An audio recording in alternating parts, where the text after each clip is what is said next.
siempre con ustedes igual, ¿verdad? Para cualquier cosa, cualquier apoyo, cualquier cuestión que sea necesaria también, ¿verdad? Estar ahí, eh, digamos, en cuanto al desarrollo de este tema. Así que entonces, por favor, les ruego toda su atención, ¿verdad? Para la exposición que, pues, en esta oportunidad va a realizar William, y pues ahí las preguntas que sean necesarias para él o para mí, ¿verdad? O entre todos acá, pues resolver las cuestiones que vayan surgiendo.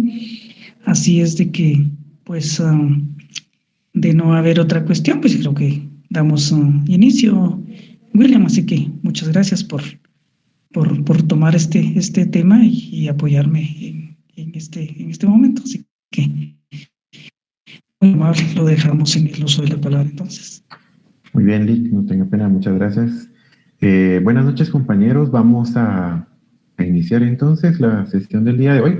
Previo a desarrollar el tema, les quisiera compartir, y también pues con el permiso del licenciado, que ya lo había platicado con él, realicé un pequeño calendario Excelente.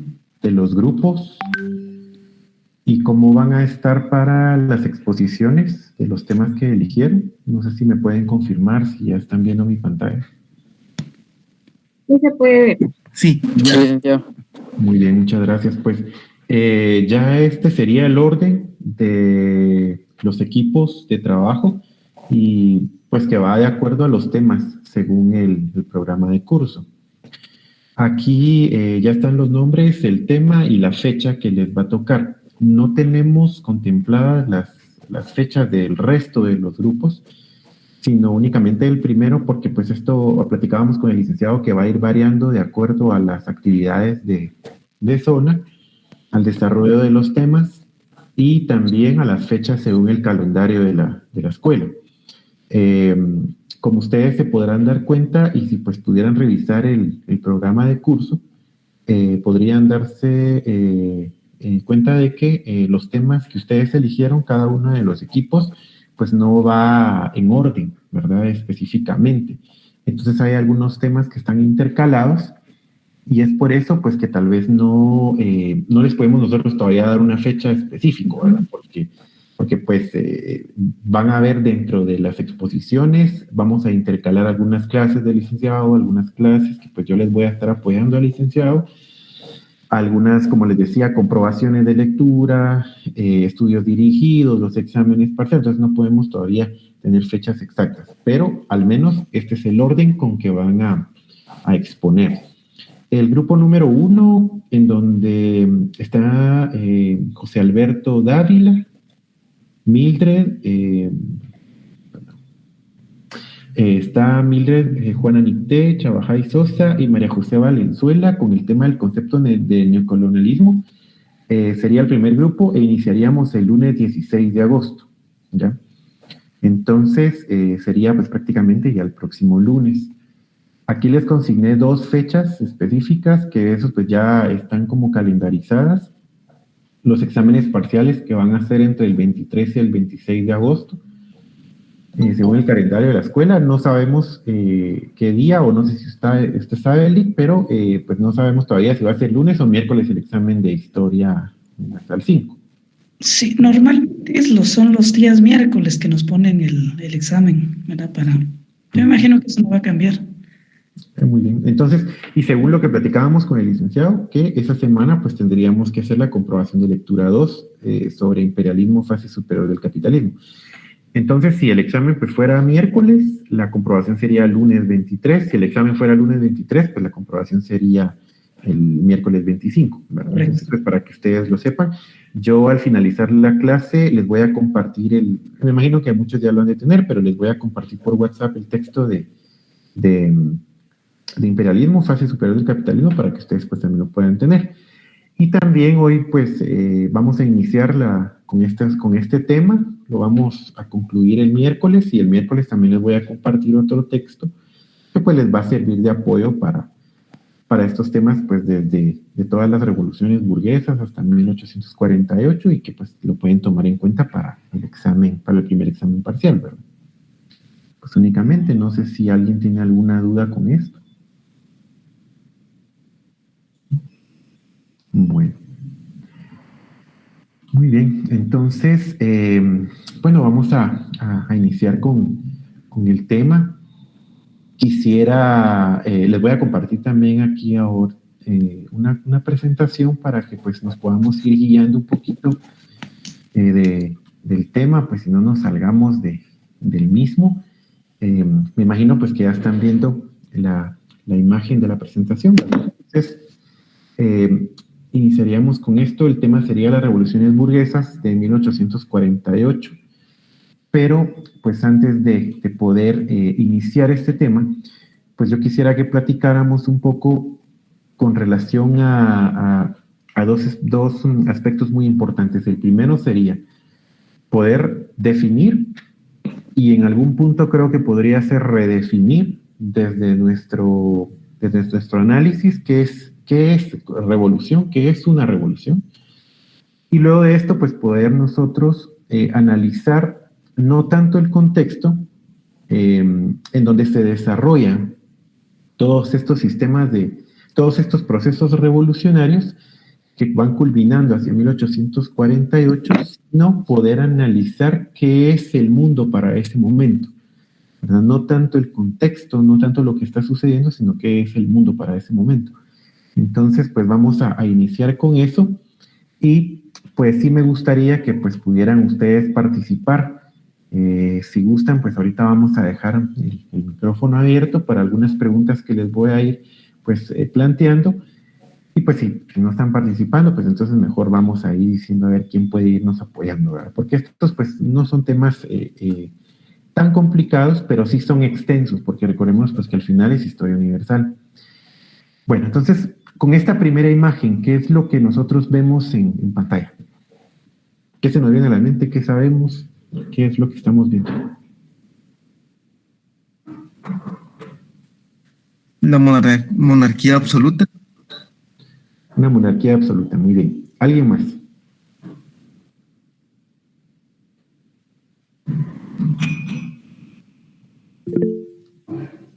Reyes, Ariel dice reyes borbones españoles, muy bien. Justamente, pues como nos comentaba Jorge, pues parte de la monarquía absoluta, y pues Ariel fue un poco más específico, los reyes de la dinastía Borbón. Muy bien, que van a iniciar pues hacia 1700 con Felipe V, y lo que a nosotros pues nos interesa analizar de esta imagen es pues todo el siglo XVIII, ¿verdad? Que iniciamos con Felipe V y vamos culminando hacia Fernando VII. ¿Qué es lo que se va a dar justamente en este siglo? ¿Qué es lo que se está generando en este siglo?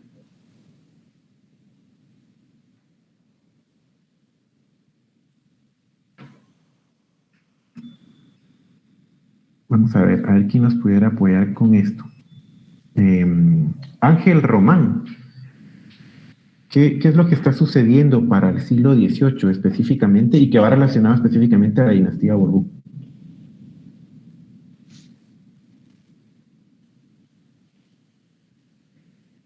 Ángel no está por ahí.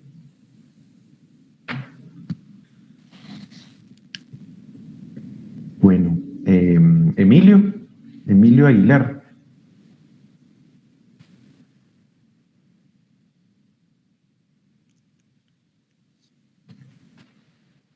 Muy bien, Ángel Román dice las reformas borbónicas. Muy bien. Las reformas borbónicas que van a hacer una serie de transformaciones que se van a dar en la administración, en el sistema de justicia, en el desarrollo de las intendencias, en la relación entre la monarquía y la Iglesia Católica, entre la economía e inclusive con un gran impacto en los componentes étnicos y en el desarrollo de las categorías de las clases sociales de la época colonial, hablando desde la perspectiva guatemalteca. Pero, ¿es esto una revolución o no es una revolución? Pues como su hecho lo dice, pues reformas borbónicas, pero ¿es una revolución o no es una revolución?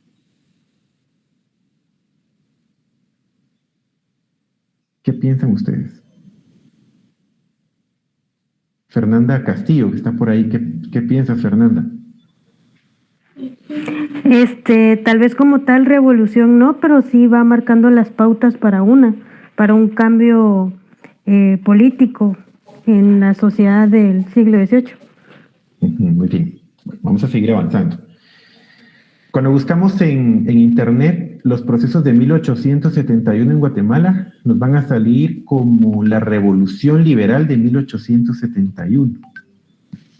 ¿Es esta una revolución liberal? ¿O no es una revolución? Perdón, ¿es esta una revolución o no es una revolución? También pues se le llama la reforma liberal, ¿verdad? Pero si ustedes se dan cuenta, aquí les tomé la captura y en Internet pues nos sale como la revolución liberal de 1871. Claro, desde Wikipedia, pero nos sale como la revolución liberal de 1871. ¿Qué es lo que está sucediendo entonces? ¿O qué pensamos que para poder definir qué es revolución? Y pues se supondría que, que es como un concepto que pues todos manejamos, ¿verdad? Pero no sé si nos hemos puesto a analizar todos estos procesos desde la teoría exactamente. Entonces, no sé, alguien que me pudiera decir, ¿la reforma liberal, como aparece aquí, es una revolución también? O como nos comentaba, perdón, ya no recuerdo, Fernanda, como nos comentaba Fernanda, ¿qué le hace falta entonces para que sea una revolución a estos hechos históricos? ¿Qué le hacen falta a estos procesos? ¿Qué le hacen falta para que sea una revolución? ¿Qué piensan ustedes? María José. Sí, Jorge, perdón. Sí, tengo entendido que sería movimientos de las clases. Para que sea una revolución, dice Jorge, tiene que ser un movimiento de clases. Muy bien. Alguien, Marisol, ¿qué piensas? Perdón, María José, había dicho. María José, ¿qué piensas? ¿Es esto una revolución o no es una revolución? En este caso, concuerdo con Jorge, tiene que venir desde las clases más bajas, ¿verdad? Tal vez bajas y medias. Desde las clases. Muy bien, para que sea una revolución. Bueno, en la imagen que nos aparece ahora, ¿qué es? ¿Qué hecho es? ¿Qué hecho histórico? ¿Qué proceso?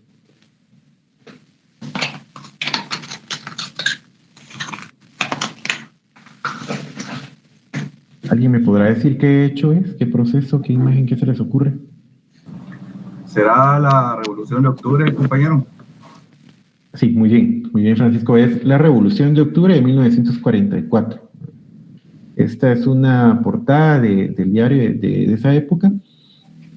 Entonces, ¿qué es lo que hace diferente a la Revolución de Octubre que se llame o que se denomine Revolución de 1944 a las reformas borbónicas, a la Revolución o Reforma de 1871?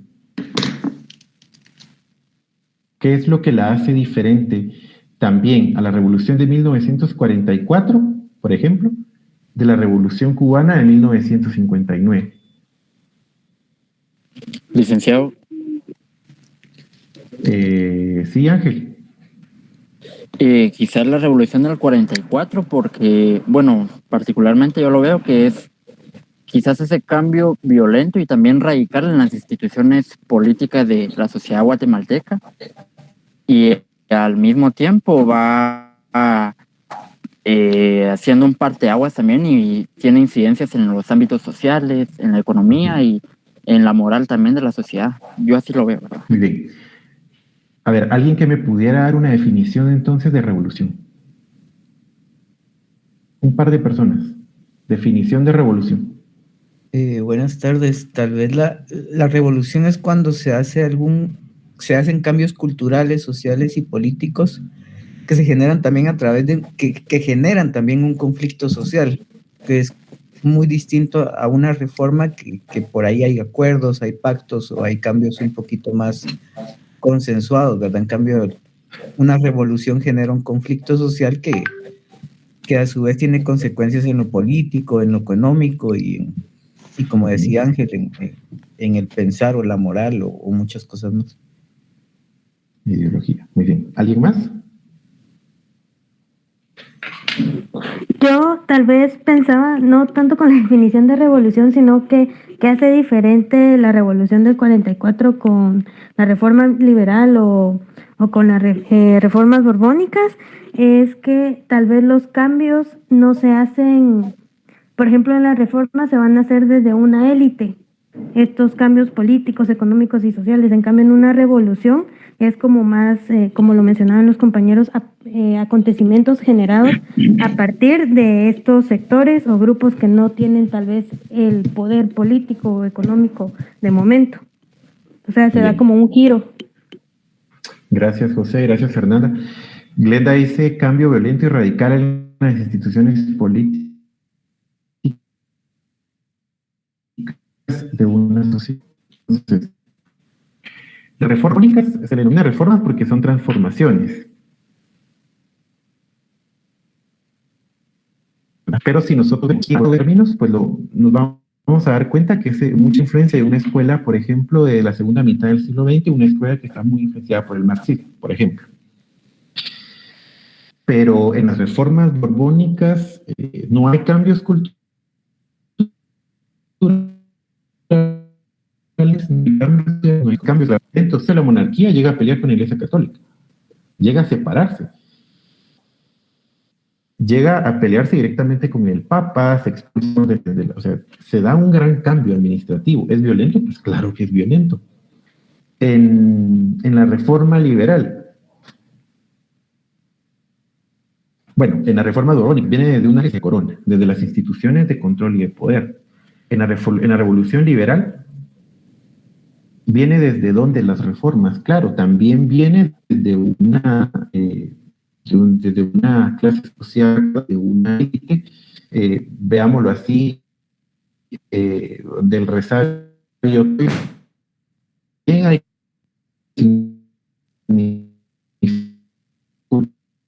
culturales, una lista o patriota, como lo queramos ver, pues, se origina a partir de la que tenemos actualmente, se origina a partir de 1871. ¿Hay cambios sociales? Claro que hay cambios sociales. Hay cambios políticos, hay cambios económicos, hay cambios ideológicos, hay cambios en estos movimientos, en estos procesos. En 1944, pues no digamos, pero la revolución de 1944 es organizada o es liderada desde las clases bajas. No, no es así. Es organizada desde el ejército mismo de Guatemala. Es organizada desde ciertas clases pues acomodadas, que se une o se organiza toda la sociedad, pues sí, pero tampoco es una revolución, por ejemplo, bolchevique. O sea, entonces vamos a ir viendo ciertas cosas para poder ir analizando. La revolución cubana, claro, entonces alguien podría venir y decir, pues no, pero es una revolución, al final el producto es que se establezca un sistema democrático con garantías. Claro, la revolución entonces cubana de 1959, pues genera, pues sí, estos cambios violentos, estos cambios donde se mueve el Estado, pero a partir de lo que va a suceder después de esto, ya nosotros podríamos analizar si al final, para nosotros poder decir esto sí es revolución y aquel proceso no, podríamos ver qué fue lo que sucedió luego de. Entonces, ¿por qué nos ponemos a analizar todos estos procesos? Porque es importante que nosotros veamos un panorama mucho más amplio de las teorías y de los conceptos históricos, alejado ciertamente de una vinculación ideológica o de un posicionamiento político. Y entonces nos vamos a dar cuenta que sobre el concepto de revolución, la revolución para los comunistas va a ser algo, la revolución para los anarquistas va a ser algo, para los liberales, para los pueblos indígenas y campesinos, para las élites criollas.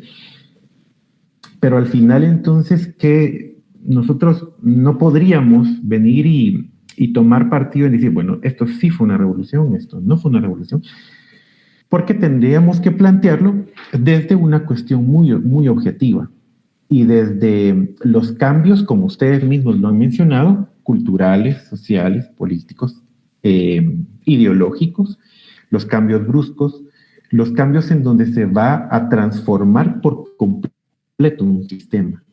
Y entonces ahí están los aspectos que nosotros podemos dominar y determinar si el proceso o el hecho histórico es una o no revolución.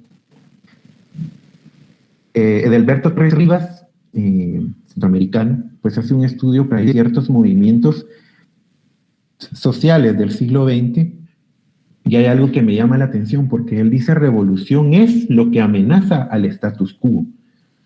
No está diciendo si está amenazando a la élite económica, a la élite política, a los campesinos, a esto, a lo otro. O sea, él está diciendo una revolución es un proceso que amenaza al status quo.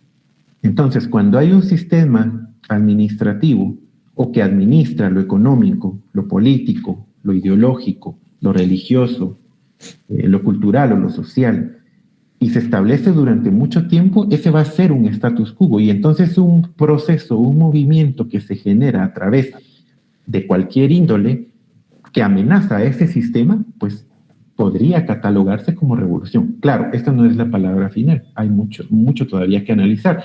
Pero pues entonces yo quería hacerles esta reflexión para que nosotros pudiéramos tener un panorama mucho más amplio sobre los conceptos y teorías de la palabra revolución, ¿verdad? No sé si hay alguna pregunta o alguien que quisiera aportar algo. No sé si pues quedó claro.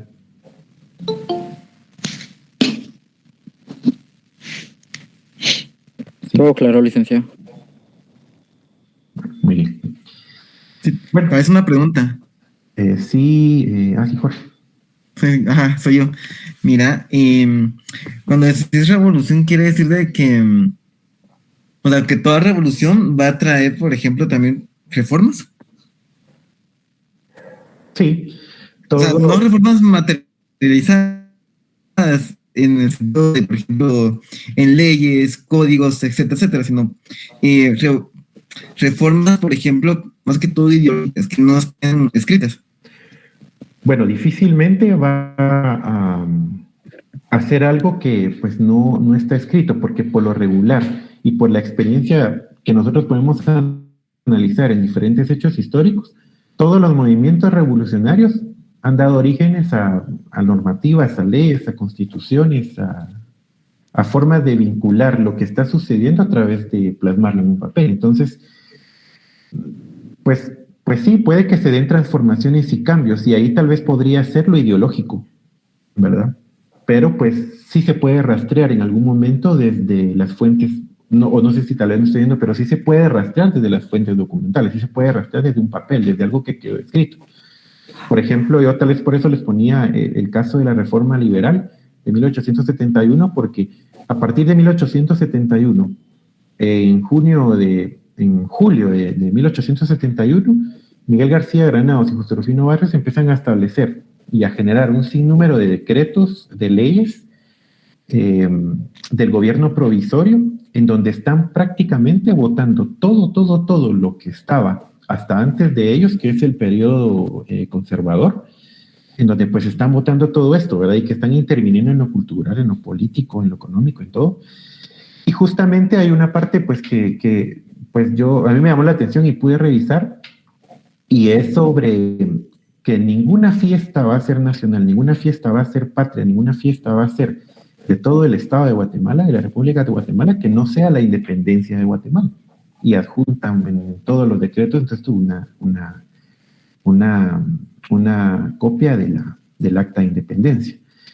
Entonces sí, todo proceso revolucionario, todo proceso que lleva transformación, a la larga, pues da un cambio en la visión o en la ideología de ese momento, ¿verdad? Tal vez por eso ahí los compañeros mencionaban que lo cultural y lo ideológico también se va mezclando en un proceso revolucionario, ¿verdad? Aunado a lo económico, al político, a lo social, ¿verdad? No sé si por ahí respondo tu pregunta. Sí, gracias. Muy bien. No sé si hay alguna otra pregunta, compañeros, pueden preguntar. Bueno, muy bien, entonces sigamos. Bueno, vamos a entrar entonces ya un poquito más en detalle como les decía, no tanto al concepto, más que al concepto, yo quisiera pues que pudiéramos ir profundizando un poco en qué es el mundo a partir de de todos estos procesos que se están dando en la historia y que nosotros pues estamos analizando desde la revolución industrial hasta las revoluciones burguesas de 1848. O sea, ¿qué va a ser el mundo para ese momento? Erich Hobsbawm dice, el mundo a su vez era mucho más pequeño y mucho más grande que el nuestro. En este sentido, pues nosotros podríamos hacer una referencia muy clara en que para ese contexto hasta los intelectuales conocían solo cierta parte del mundo, ¿verdad? Que no estuviera fuera de Europa occidental. Y entonces, en ese sentido, pues el mundo quedaba, pues hasta cierto punto, mucho más pequeño en cuanto a conocimiento del que se tiene en la actualidad. Sin embargo, era pues mucho más grande que el nuestro, en el sentido, o hablando geográficamente, o hablando como lo dice en una idea pues que vamos a leer más adelante, pareciera incalculablemente vasto para las personas que van a habitar el mundo. El conocimiento del mundo general se está dando a pesar que hay intelectuales, a pesar que hay ciencia en desarrollo, a pesar que hay inventos, hasta mediados del siglo XX, en donde se va a dar pues un gran desarrollo de las ciencias y de la producción intelectual. En cuanto a demografía, podríamos nosotros decir que solamente son conjeturas de ciertos cálculos demográficos, pues porque si en la actualidad se carece de ciertos datos exactos, pues no digamos hacia el siglo XVIII, hacia finales del siglo XVIII, y principios del XIX, en donde también se están generando varios cambios en ciertas naciones políticos, como por ejemplo en el siglo XIX, en donde antes de esto, antes de las reformas liberales en toda Latinoamérica, la Iglesia tiene a su cargo los registros, a partir de registros bautismales, a partir de registros matrimoniales, o con la contabilización demográfica de los territorios, pero con el surgimiento de estos gobiernos que se está separando del Estado, pues entonces empiezan a surgir los registros civiles y entonces ahí hay una gran complejidad, ¿verdad?, en ese proceso de poder hacer ciertos cálculos demográficos, y por eso entonces Erich Hobsbawm nos dice, pues solamente son ciertas conjeturas en cuanto a cálculos demográficos, sin embargo, pues sí se tienen estudios sobre esto. Dice, pues el mundo del siglo XVIII y del siglo XIX pareciera incalculablemente vasto. Aquí hay una tabla pues que nos puede llamar la atención. Pues dice el porcentaje de población de 2 de cada 3 pobladores a nivel mundial son asiáticos, 1 de cada 5 pobladores a nivel mundial van a ser europeos, 1 de cada 10 pobladores van a ser africanos y 1 de cada 33 pobladores van a ser americanos. Y entonces por ahí nosotros podemos también, a partir de esto, analizar por qué es que se está dando una historia que inclusive hasta la actualidad estamos estudiando solamente desde, o focalizada o centralizada a partir de Europa. Pues entonces por ahí vamos nosotros comprendiendo esto. Alrededor de a finales del siglo XVIII, principios del siglo XIX, en Europa hay alrededor de 187 millones de habitantes. Contrario a lo que en la actualidad hay cerca de 700 millones de habitantes únicamente en Europa.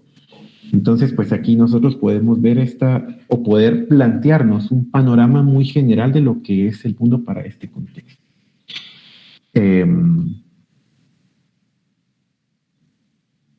Muy bien. Hacia mediados del siglo XVIII, se empieza a acelerar la circulación de la información a nivel mundial y pues específicamente focalizado en Europa, puesto que se van a dar tres aspectos fundamentales que pues nosotros deberíamos de comprender. El primero va a ser el desarrollo del ferrocarril, como parte pues de ese producto de la revolución industrial, ¿verdad?, que más adelante vamos a ver. Se está dando el desarrollo del ferrocarril que está generando una facilidad en la conexión de los territorios. Por otro lado, el desarrollo de las postales y hasta inclusive un hecho importante que va a ser la invasión napoleónica hace que se empiece a circular de mejor forma la información por toda Europa, inclusive por pues, gran parte del mundo. La información recae en dos planos. Primero, en un plano social, que van a ser todas aquellas personas pues que se van a denominar como viajeros, ¿verdad? ¿Y quiénes van a ser para este momento los viajeros? Pues van a ser todos aquellos mercaderes, artesanos, vagabundos, frailes medicantes, peregrinos, contrabandistas, bandoleros, gitanos, titiriteros, soldados, entre otras categorías de la sociedad, que pues son los que van en diferentes lugares de un lado a otro, viajando de ciudades a ciudades, de pueblos a pueblos, de territorios a territorios, y que pues son estos los que están pues, prácticamente llevando la información. Normalmente, un periódico, el más común o el más simple de Europa, producía alrededor de 500 ejemplares para finales del siglo XVIII, pero pues casi el 80% de la población va a ser analfabeta. Entonces la información se va a circular mucho más a partir de este rasgo social que parecería que de las instituciones de control y de poder, como va a ser el Estado y la Iglesia, pues que en ellos también recae la mayor parte de la intelectualidad, ¿verdad? Entonces, la información se va a dar por estas dos vías, ¿verdad? Por ese plano social y por el plano institucional de control y de poder. No sé si hay alguna duda hasta aquí. Bueno, otro aspecto que también pues sí se me estaba pues siguiendo y que es importante, que pues por lo regular el desarrollo de las ciudades en Europa, pues, y ahí pues nosotros vamos a poder comprender que todas estas transformaciones, todas estas revoluciones o estos hechos importantes se están dando o se están generando en las ciudades, derivado que, por ejemplo, fuera de ello, o al menos fuera de Europa Occidental, las personas pues no se movían de sus sitios, a no ser que fueran desplazadas por algún acontecimiento, pues como hacer alguna guerra, alguna invasión, a no ser que tuvieran que prestar algún servicio militar. Y entonces, pues por lo regular, la mayor parte de la población en donde nacían, vivían y pues morían. Y con frecuencia, definitivamente, cerca de la parroquia donde nacían. Y entonces, por eso es de que nosotros vamos a comprender que todos estos acontecimientos o todos estos hechos importantes que estamos por analizar, que son las revoluciones, se van a dar desde las ciudades, ¿ya? Que eso es muy importante. Y entonces, es bien difícil poder entender esto. ¿Por qué? Porque inclusive la historia lineal o la historia clásica, que nos ha determinado de que la Edad Media dura desde, por ejemplo, la caída del Imperio Romano de Occidente hasta el descubrimiento de América, y pues ahí ya se transforma el sistema feudal a un sistema capitalista. Pero aquí estamos hablando ya de finales del siglo XVIII y principios del siglo XIX, donde todavía hay resabios feudales. Y entonces aquí nos vamos comprendiendo que la historia, pues yo creo que muchas veces nos lo han repetido, son procesos más allá de acontecimientos o hechos. Muy bien, sigamos. ¿Alguna duda? ¿Alguien que quisiera aportar algo? Que si no, solo voy a estar hablando. Entonces, no sé si alguien quiere opinar algo, una duda. ¿No? ¿Está quedando todo claro? Bueno, sigamos. Muy bien. Entonces, bueno, una pregunta por acá antes de ver esto. Si nosotros quisiéramos analizar entonces todos estos procesos o estos acontecimientos, ya haciendo un estudio desde nuestra capacidad, por ejemplo, como historiadores, desde nuestro objetivo como historiadores de información, ¿a qué corresponde esta línea de investigación de todo lo que hemos analizado hasta el momento del mundo para a partir de 1780? ¿A qué línea de investigación podríamos nosotros recurrir para analizar todos estos procesos de los cuales hemos hablado últimamente? ¿Qué le vamos a preguntar? Vamos a ver aquí, Julio Álvarez, ¿a qué línea de investigación podrían ser todos estos procesos que hemos estado hablando?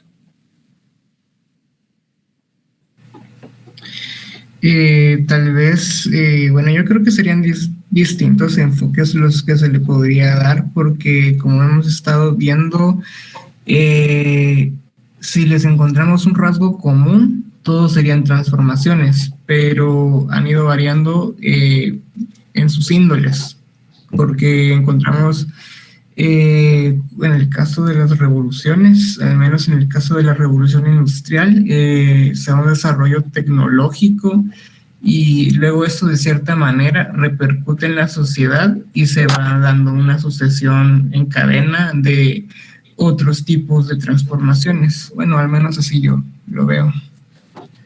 Sí, muy bien. Pero si nosotros, o tal vez yo no planteé bien la pregunta, pero si nosotros, por ejemplo, quisiéramos analizar todos estos últimos acontecimientos que yo pues les estoy planteando de el mundo para 1780 o a partir de 1780, ¿cómo los podríamos analizar nosotros desde una línea de investigación histórica? ¿Cuál sería esa línea de investigación histórica que nosotros deberíamos de utilizar?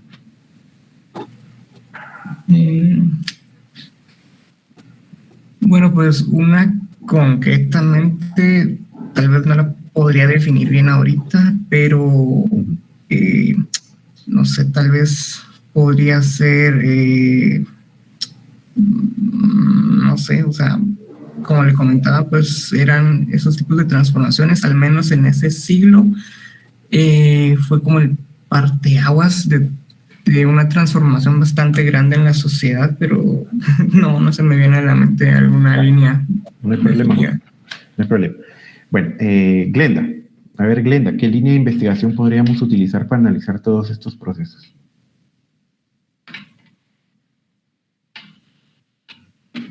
Glenda, ¿estás por ahí?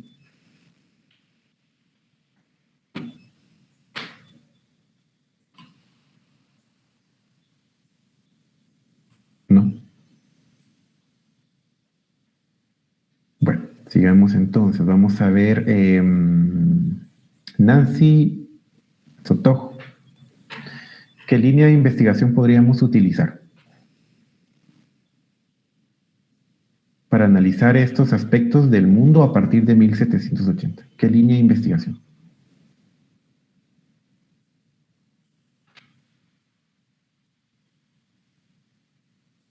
Buenas noches. Sí, buenas noches, Nancy. Perdón, pero no estaba como que muy concentrada, lo siento. No tengas pena. Ay, sí, no sabría decirle. Muy bien. Bueno, no hay ningún problema. Bueno, la última, vamos a ver aquí. Vamos a ver. No, buenas noches. Sí, Nicté, decinos. No sé si está bien, pero puede ser a partir de las representaciones sociopolíticas. Muy bien. Gracias, Nicté. Bueno, justamente es esto lo que les quería mencionar. La mayor parte de estos acontecimientos y estos procesos históricos nos los plantean a partir de estudios de la historia política, de la historia económica, inclusive pues podríamos nosotros decir de la historia intelectual o de la historia de las ideas, pero yo les quise plantear estos aspectos por eso les decía, más allá del contexto, los aspectos del mundo a partir de 1780. Y entonces aquí nosotros, la línea de investigación que podríamos utilizar para analizar todos estos procesos es la historia social, ¿ya? Porque entonces nosotros lo que hacemos es no partir del acontecimiento político, no partir del hecho de la transformación económica, sino a partir de la sociedad o de lo que vive la sociedad, de la vida cotidiana, de lo que está pasando la gente y el mundo en ese momento, ¿ya? Entonces nosotros podemos utilizar la línea de investigación que es la historia social. ¿Por qué les planteo esto? Porque pues yo creería, ¿verdad? Que, o al menos trato la manera de con quien pues pueda hablar en cualquier momento, de poderles plantear el ir pensando, ¿verdad? En estas líneas de investigación, en ir profundizando en esto. Yo no sé si alguien aquí ha llevado pues algún seminario, ya sea conservador, liberal del siglo XX, pero cuando nosotros pues hacemos este tipo de estudios que ya son más específicos y que pues tienen que ver con nuestra carrera en todo, ¿verdad? En el 100%, es poder nosotros elegir una línea de investigación para analizar un proceso histórico y un hecho histórico. Y entonces, estos aspectos que yo les quise plantear son o parten de la historia social. ¿Ya? Entonces, pues, que les pueda, creo que también les pueda servir por ahí, ¿verdad? Bueno, muy bien. Entonces, sigamos. Bueno, para nosotros poder comprender qué es lo que se va a desarrollar a partir de 1848, que es un sinnúmero de movimientos sociales, políticos, económicos, que pues van a definirse o conceptualizarse como las revoluciones burguesas de 1848, se están dando revoluciones o se están dando transformaciones y cambios revolucionarios burgueses desde la década de 1780. Y pues nosotros podemos aquí comprender esto como lo que sería, pues, en primer término, la revolución industrial. ¿Ya? Bueno, pues para empezar esto, nosotros podríamos decir que hasta 1830 y 1840 se empieza a conocer más a profundidad en el mundo de ese momento qué fue la revolución industrial. Porque hasta 1830 y 1840 la literatura y las artes, que son los medios de expresión, empiezan a ser atraídas por esos procesos y empiezan a generar efectos sociales. ¿Ya? En realidad, esta revolución industrial podríamos nosotros plantearlo, o me atrevería yo a decir, que sería una segunda revolución inglesa. ¿Ya? Y que a partir de 1830 o 1840, con esa producción literaria, con esa producción de expresión a través del arte, se empieza a tomar como una analogía de la revolución política de Francia. ¿Por qué? Porque entonces aquí nosotros vamos a ver esa como rivalidad de potencias mundiales, que pues Inglaterra pues está teniendo su revolución industrial. Entonces nosotros podríamos decir, pues es que la revolución industrial no fue solo en Inglaterra. Claro, no fue solo en Inglaterra, pero es justamente en este territorio donde se desarrolla.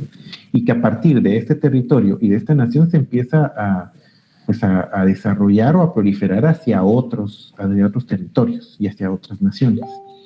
Y entonces, desde que se empiezan a dar estas transformaciones en 1780, industriales, en 1780 y 1790, que es pues lo que le vamos a denominar el take-off, que ahorita lo vamos a ver, pues se conoce, podríamos decir, en el mundo como circulación de la información. Recordemos lo que hablábamos previo a esto, hasta que la literatura y el arte empiezan a explotar ese acontecimiento. O sea, un acontecimiento histórico no solamente va a tomar su importancia, no solamente por lo que significó, sino también por lo que ha producido, y que otras generaciones están aprendiendo sobre ello. Eric Hobsbawm siempre, pues que es, la verdad es que es de los autores de la segunda mitad del siglo XX que más ha producido sobre estos temas, pues plantea esto en su libro que se llama Las revoluciones burguesas. Dice, ¿qué significa la frase estalló la revolución industrial? Significa que un día entre 1780 y 1790, y por primera vez en la historia humana, se liberó de sus cadenas al poder productivo de las sociedades humanas, que desde entonces se hicieron capaces de una constante, rápida y hasta el presente ilimitada multiplicación de hombres, bienes y servicios. Entonces, cuando hablamos de este acontecimiento desde lo que nos está planteando Eric Hobsbawm, nos vamos a dar cuenta que aquí están justamente interviniendo todos esos aspectos que ustedes me mencionaban, que era lo cultural, que era lo político, que era lo social, lo económico. ¿Por qué? Porque aquí estamos hablando, como dice él, en conclusión, de una ilimitada multiplicación de hombres, bienes y servicios. O sea, prácticamente pues, de lo social, de lo político y de lo económico. Cuando hablamos de las fechas en sí de la revolución industrial, no podemos nosotros decir, bueno, la revolución industrial se dio el 15 de septiembre de 1800, o sea, no podemos nosotros determinarlo a partir de una fecha. sino simplemente a partir de estudios económicos e históricos que se han hecho en la segunda mitad del siglo XX, pues porque esto no es un conocimiento pues tan nuevo, ¿verdad? De hecho, es parte de una escuela de los 80 y los 90 de historiadores y de economistas europeos que pues determinan que ese intenso y vertical impulso de ese proceso industrial se va a dar a partir de lo que se le va a denominar el take-off, que es ese desarrollo industrial en Inglaterra entre 1780 y 1790. Y entonces aquí viene una pregunta que nos pues, tendríamos que responder todos, ¿verdad? Y yo no sé pues quién quisiera aportar. Dice, ¿cuándo se completa este proceso de revolución industrial? ¿Cuándo creen ustedes que se completa este proceso?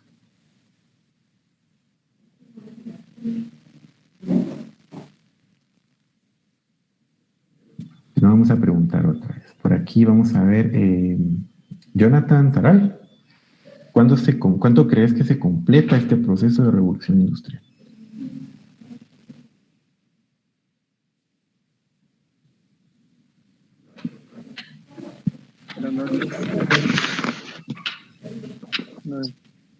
Considero que se va a concretar precisamente cuando se tiene ya el dominio, por ejemplo, de la mano de obra, ¿verdad? Pienso que al dar ese salto enorme, digamos, de la industrialización ya con la máquina y el uso de las energías, pues lo necesario en este caso es apropiarse de esa mano de obra que en el momento de ser ya como una necesidad para mí trabajar, ya no puedo tener como las capacidades yo de ver, exigir mis necesidades también a partir de mi trabajo, sino que ya es lo que yo pueda recibir de lo que me quiera dar, en este caso, mi empleador. Muy bien. Muy bien. Justamente lo que decía Jonathan es cuando se concreta, pero ¿cuándo se completa la revolución industrial? O sea, cuando se concreta es justamente todo lo que decía Jonathan, ¿verdad? Es cuando alcanza su proceso o su intenso, como dice aquí, ¿verdad? Su intenso y vertical impulso. Pero ¿cuándo se completa? Ariel dice cuando la máquina de vapor está prácticamente perfeccionada. Bueno, se supone que con el desarrollo de la revolución industrial, o se pensaría que este proceso pues no concluye, porque este supuesto pretende analizar el hecho como el inicio de los cambios industriales y tecnológicos en la historia de la humanidad. Y entonces, esto pues ya podríamos nosotros decir que es un análisis mucho más profundo de la revolución industrial, porque en la actualidad, en pleno siglo XXI, se siguen dando transformaciones económicas, industriales, políticas, pero tecnológicas a la vez, claro que sí. Y entonces, solo dice, pues, Eric Hobsbawm solo dice, únicamente es el inicio de esos cambios industriales y tecnológicos, que pues solo lo vemos aislado como un hecho histórico, pero que es un proceso de transformación continuo que hasta nuestra actualidad se sigue generando. Ya. Perdón. Bueno. Entonces, como les comentaba, ¿verdad? En resumen, pues era esto, la poder resolver esta pregunta o esta incógnita. Ahora bien, cuando hablamos ya en sí del territorio que es propicio, es donde se genera esta transformación económica e industrial, esta revolución, pues es definitivamente pues es todo el sector británico. Ahora bien, pues aquí hay una idea que nos dice, pues por fortuna eran pocos los refinados intelectuales para hacer la revolución. ¿A qué nos vamos a referir con esto? Específicamente, toda la región de Inglaterra, toda esta región, pues no tiene superioridad científica o técnica, inclusive si lo queremos comparar con Francia. Pero definitivamente no tiene. Francia es quien está generando un avance en las matemáticas, en la física, en las ciencias sociales inclusive, a diferencia de todo el territorio de Inglaterra. Pero es en Inglaterra donde se va a desarrollar y ahorita vamos a ver por qué. Otra comparación. Inclusive la misma aristocracia en este territorio pues está enviando a sus hijos a las universidades en Escocia, a las escuelas en Escocia. De hecho, no existe una escuela primaria en en el momento que se da la revolución industrial en este territorio, hasta que, por ejemplo, por ahí va apareciendo Joseph Lancaster, hasta más o menos 1808, 1810, con el sistema lancasteriano, que viene a Guatemala hasta mucho más tarde. Entonces, no existe en este territorio una escuela, por ejemplo, primaria. Entonces, por eso aquí, tal vez muy rudamente, pues nos plantea Eric Hobsbawm, ¿verdad? Por fortuna eran pocos los refinados intelectuales para hacer esta revolución, ¿verdad? Y es que en realidad lo que se necesitaba aquí era esa fuerza de trabajo que nos ha planteado Marx en diferentes producciones teóricas que él nos dice, sobre todo en Capital, ¿verdad? Es en realidad la fuerza de trabajo, es en realidad la mano de obra la que está permitiendo estas transformaciones, y para ello pues no se está requiriendo inicialmente este aspecto de un refinamiento intelectual, o no es una sociedad intelectualmente concatenada la que está generando este cambio o esta transformación. Por otro lado, este era pues un territorio que pues ya llevaba pues un poco más de 100 años desde que se había organizado como población, como un movimiento social que había pues ordenado, condenado, y inclusive yo creo que fue, yo creo que lo mataron, ¿verdad? O fue condenado a la horca, no recuerdo, a su último gobernante 100 años antes, ¿verdad? Que había sido pues lo que también se le denomina como Revolución Inglesa. La economía rural pues se basaba mucho en lo que era la agricultura y el comercio, y lo que se desarrolla con esta revolución industrial es la urbanización, la industrialización y la mecanización de esta sociedad y de lo que la sociedad va a producir.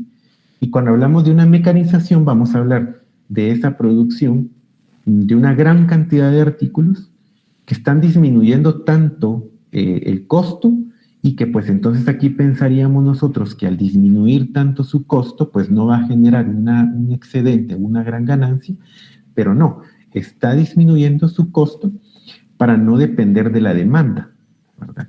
O sea, la demanda, están jugando con la demanda, con la producción de estos artículos, están jugando con la demanda y no están dependiendo de la misma, sino están creando sus propios mercados. Y al crear sus propios mercados, entonces están abriendo este desarrollo de la mecanización de productos en diferentes regiones, ¿verdad? Y entonces esto es lo que está permitiendo que se dé un cambio y esa transformación que nosotros le vamos a denominar revolución industrial.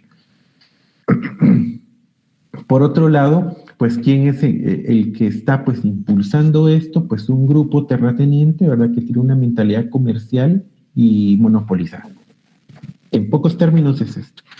Y entonces aquí nuevamente caemos a aquello que les planteaba yo al inicio, que pues pareciera que después de casi 500 años, casi 200 años, que se supone, o 300 años que se supone que ha culminado la Edad Media, el sistema feudal, pues ya estamos en una sociedad capitalista desarrollada y toda Europa está pues produciendo y generando este sistema, pero no es así específicamente, ¿verdad? Hay resabios de los sistemas anteriores, inclusive España es el último país en Europa de salir del sistema feudal, tanto así que nuestro sistema administrativo, económico, político, social, pues es semifeudal, ¿verdad?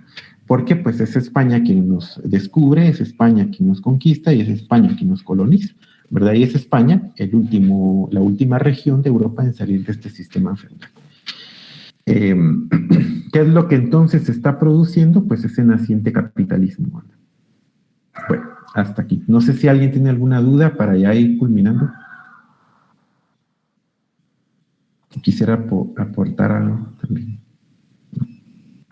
Bueno, vamos aquí entonces a terminar. Vamos a terminar con la Revolución Francesa, y para el día miércoles pues ya vamos a entrar de lleno a todo este proceso de la primera mitad del siglo XIX con las revoluciones burguesas, ¿verdad? Y su momento cumbre, que va a ser 1840.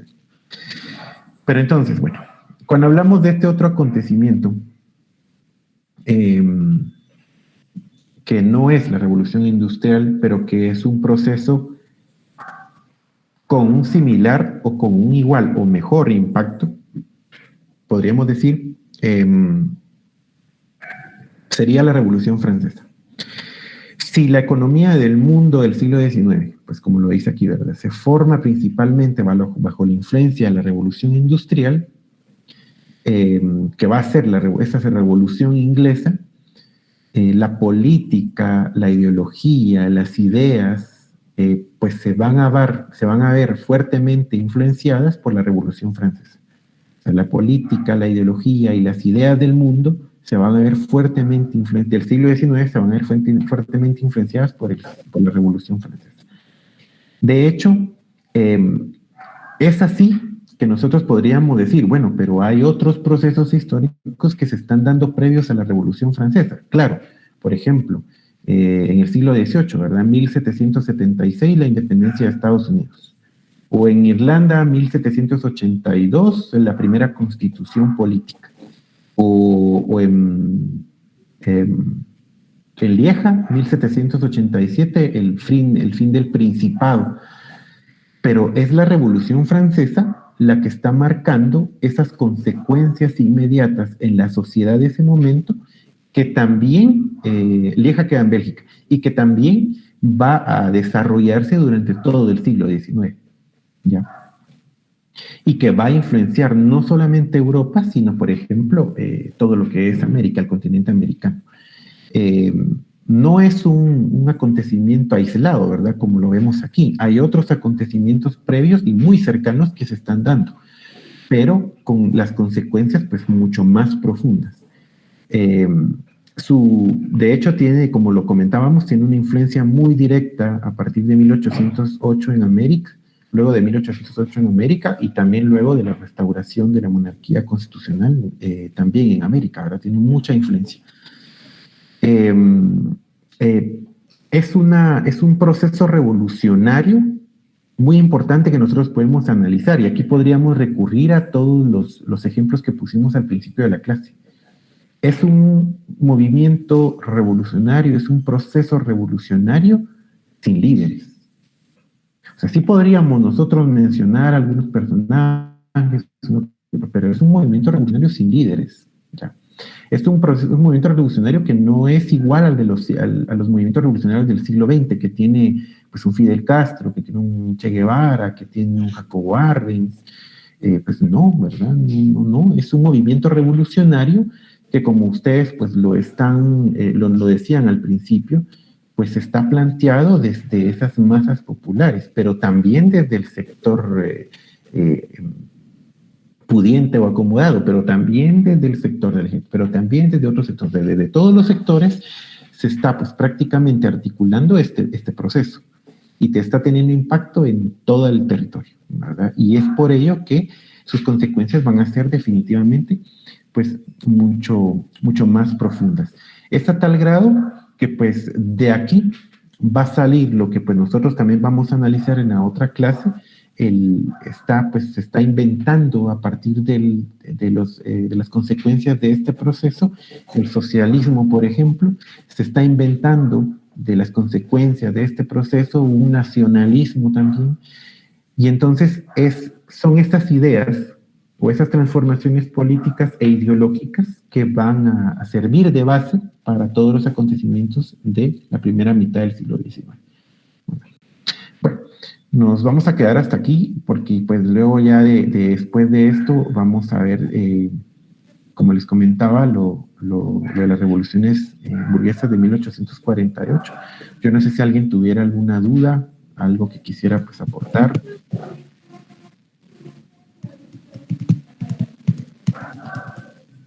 ¿No? Licenciado, no sé si quisiera pues.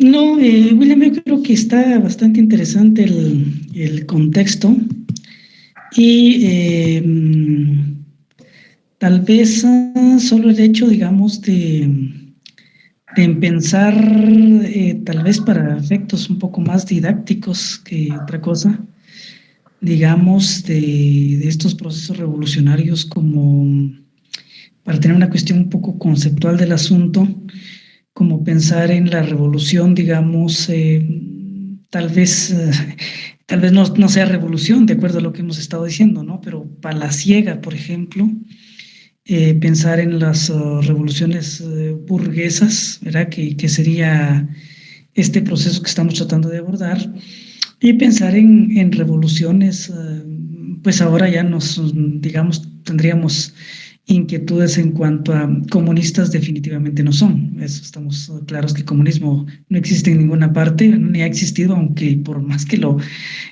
llamen de esa manera. Entonces, tal vez revoluciones socialistas, pero no sé, revoluciones populares o qué sé yo, tendentes a más que todo al establecimiento de sistemas socialistas, que es lo que ahorita, digamos, conoceríamos, que sería el caso de la Revolución Cubana, por ejemplo, ¿verdad? Como para mencionar entonces un movimiento palaciego, un golpe de Estado, como alguien ponía ahí, que al final de cuentas, muy bien, entró Ríos Montt al poder, por ejemplo, pero igual, ¿qué va a cambiar? Lo único que interesa ahí es acabar con la guerrilla, si se puede, de un solo pencazo, o bien negociar y bueno, Ríos Montt no estaba para eso, entonces al final de cuentas no será él quien le entre a ese asunto, sino que serán otros, pero al final de cuentas no hay ahí como cambios trascendentales más que el como tratar de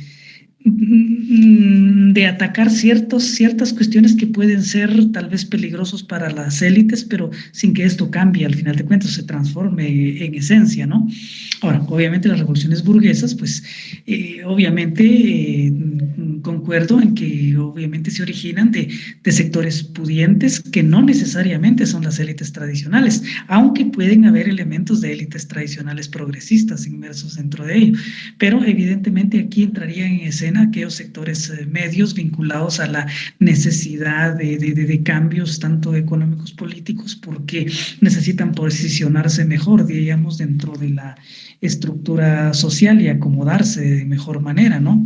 Y finalmente, pues eso que conoceríamos hasta ahora como esa revolución, digamos, socialista popular, que sería el caso de la cubana, el caso de la China. Claro, China es otro rollo también ahora, no sabría uno qué decir si están realmente dentro de socialismo, capitalismo, ahí habría todo un tema de discusión que no es para este momento, pero pues creo que por ahí muchos procesos que tendieron hacia eso, el mismo proceso de la URSS, de la Unión Soviética, en el caso de Vietnam, Corea del Norte, que se mantendría todavía por ahí, y que al final pues lo que ha generado más que todo es el establecimiento, digamos, de dictaduras, pero que de esas dictaduras también serían entrecomilladas, porque dentro de las mismas cuestiones burguesas uno encontraría dictaduras disfrazadas de democracias, ¿verdad?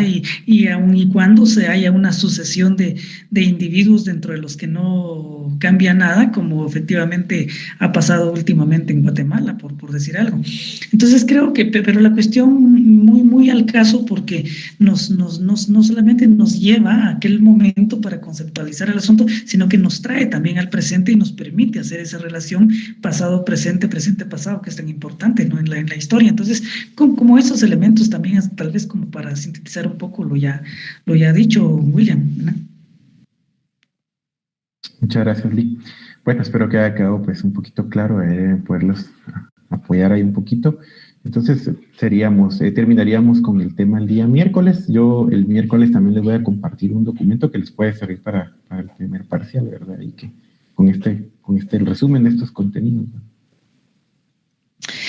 Bueno, entonces, excelente, William, le agradecemos mucho su exposición, muy interesante, creo que nos ilustra, nos amplía bastante el panorama, ¿verdad? Para poder entender lógicamente el tema que viene posteriormente, que es de las revoluciones burguesas, y pues bueno, ahí sí que ver hasta dónde burguesas al final de cuentas, tomando en cuenta esa como especie de parangón que se podría hacer con esas revoluciones clásicas, podríamos decir, tipo la que usted mencionaba, Inglaterra 1640-60, Estados Unidos más conocida como la independencia, y esto de Francia, que es como el referente al final de cuentas, ¿no? De todos estos procesos, pero qué es lo que pasa, qué es lo que conduce a este otro rollo todavía del 48 y sus, digamos, los ínterims, ¿verdad?, que hay entre todo este proceso. Pero yo creo que eso se, pues, aclarará el próximo día, ¿verdad? Así es de que